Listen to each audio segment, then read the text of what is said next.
Member for Vieux-Fort North. Mr. Speaker, thank you very much. I want to join other colleagues and members of Parliament through, Mr. Speaker. Through you, I wish, Mr. Speaker, I wish for you to give me a little leeway to wish my constituents, the constituents of Vieux-Fort North, a safe, healthy, and happy Christmas season. And we know, Mr. Speaker, the message of Christmas is one of joy, peace, happiness, and unity. And moi souhaite tout janvier for North, bon sagesse avec nous savons bagay la difficile, mais moi ka dit tout ces janvier for North là ni un bon Noël, ça uni séparé avec yon l'autre, c'est comme ça nous ka fait. And I also want to wish the members of Parliament, the people who work with me at the constituency office, my administrative assistant, and all those who assist me, I want to wish everybody a happy Christmas. Mr. Speaker, I wish to add my voice to comments on the amendment, and my colleagues have said it, that any relief which is given to the people of St. Lucia by any government should be certainly praised, and we should feel that if people will benefit from it, then we are happy and we will support it. But that does not, Mr. Speaker, take away from the debate on the matter. The member for Castries East did not oppose the reduction or the removal of VAT on reconnection or on burials. We on this side, Mr. Speaker, are the members of Parliament who belong to a party which has done more for the struggling and working class people of this country than any other. The record is clear. Whether it be for farmers, whether it be for fishers, whether it be for people who were struggling, whether it be for the elderly people who needed assistance and we brought assistance to them, whether it be for schools, all facets of the society and the community, we belong to the party which has done the most. Mr. Speaker, the people whom they speak about, whom they call poor people, they say we are victimizing the poor. For the burial, my information tells me that for people who cannot afford a burial with one company can go for at least $1,500, VAT inclusive. And so if the VAT is removed, this family saves $187.50. In another area, depending on what you order, and I'm looking at the burials that are the least cost burials. If you look at another area, the burial is $2,800, very low cost burial. And the removal of the VAT will cause this family to save $350 EC. And so what can a family do with $350? Well, they can possibly pay a bill, or they can, buy bread or do something. So yes, there is a benefit. For the $1,500 funeral, what can a family do with $187.50? Well, of course, they can do something with it. But for this government to come here, for members opposite to come here to make us believe that this thing is because they love the poor people and so on, that they will not pay $187.50 because they love poor people. That is what is a farce, Mr. Speaker. What this government has realized is that these same poor people who have to pay the fuel taxes which they have imposed on the people, the same people some of whom have to pay over $6,000 a year, every year in fuel taxes. And so you may have a family member or relative who died maybe once every 5 years. If you're unlucky, God forbid, sooner. But most of these people will save $187, possibly once every 5 years or once every 6 years, if somebody, God forbid, dies from your family. But these very same people are spending, if they're fishers, and they go out to sea, they are paying $13,000 in taxes every year. Compare this. So when they tell you, oh, they're doing it for poor people, on one hand, they save the family $187.50, but on the other hand, they're taking $6,000 from that family. What kind of government is this? So while they come here boasting about $187.50 for a funeral which costs $1,500, good. Every single cent saved is a good cent saved, and we agree. We are not disagreeing. But don't come to the parliament and make it look as if you all are suddenly so much for poor people. That is not correct, Mr. Speaker. And the principle that they're talking about, why don't they talk to the fishers? C'est pêcheur qui a payé $12,000 tous les années en gas tax. C'est pas yon faute ça. The farmers who have vans, their relatives die too, but every single year they are spending over $6,000 when you add it up in gas taxes. And the member from Denry North, my very good friend, spoke about what the member for Castries Central said.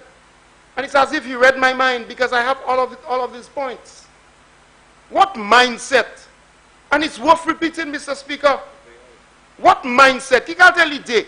Mr. Speaker, the member for Castries Central asked, what mindset did the government of the St. Lucia Labour Party have to introduce VAT the way it did?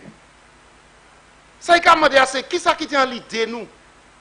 Pour qui ça tout ces bagailles ça là là?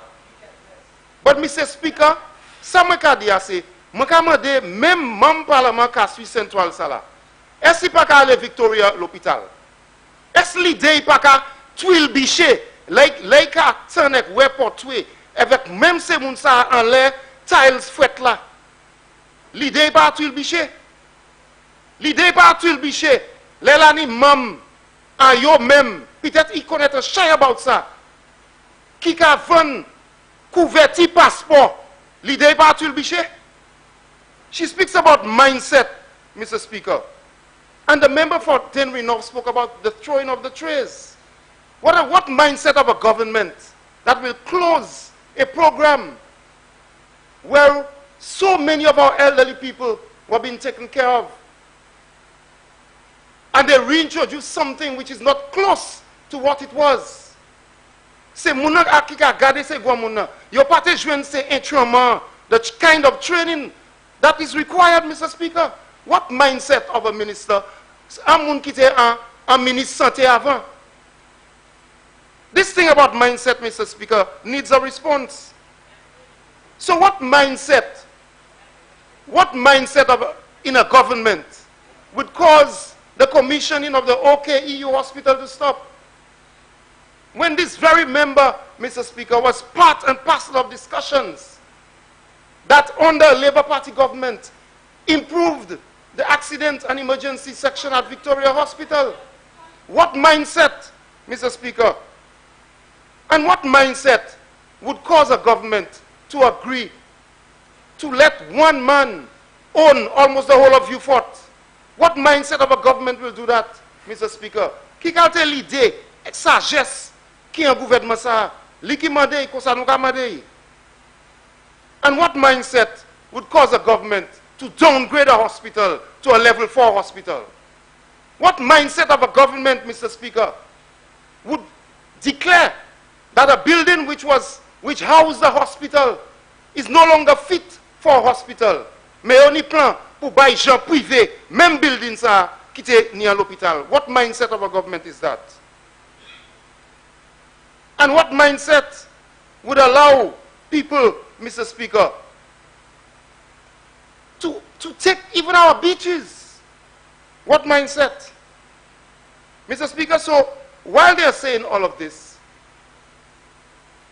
it is very sad that members opposite can disagree with the policies of a former government and reduce it to the level of insult that has been leveled here today. That the mindset of the government that we are vindictive against the poor. Look at all of the actions of our government, Mr. Speaker. All of our actions. Mr. Speaker, on a point of order, Mr. Speaker, I would like clarified where the insult has come from. Mr. Speaker, I think that is Are you asking for clarification, Yes, or are you Mr. taking Speaker, objection to I that? am objecting because the honourable member is referring to my comments and he's saying that I've insulted the opposition, and I have not done so.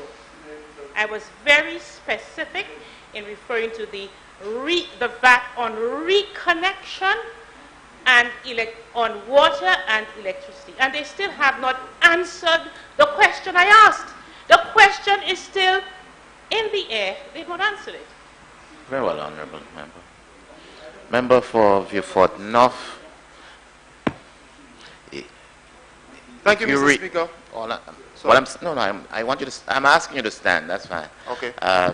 If you're referring to the member for Castries Central's presentation, when you question the mindset, limit it to what she has said, because you do not want to give the impression that she said that the last government victimized or anybody, because she did not see that.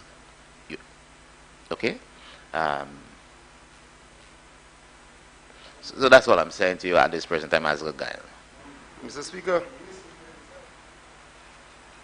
Speaker, she did not say, I'll move on, but she did not say that we were victimizing the poor. Is that what you say, Mr. Speaker, that she did not say that?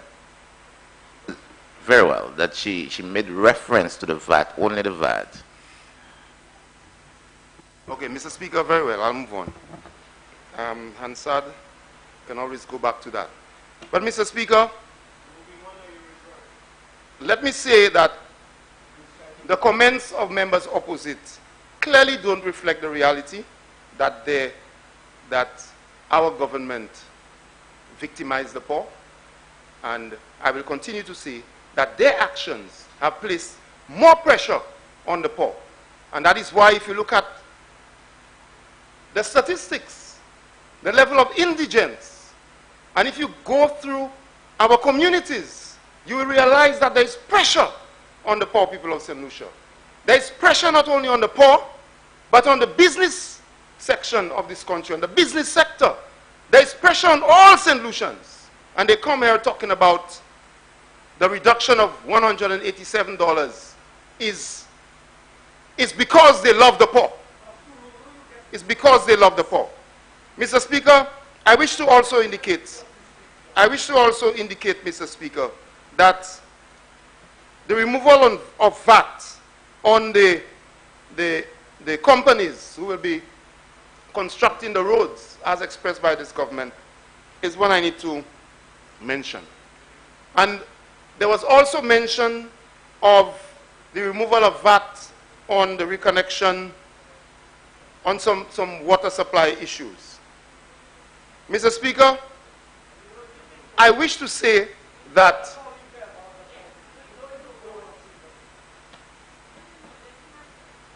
I know I don't know. I don't know how to sell passport covers either. But Mr. Speaker, yeah, that's business. Mr. Speaker, I wish to also indicate,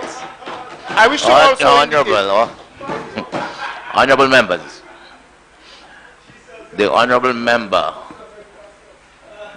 member must be given the opportunity to make his presentation.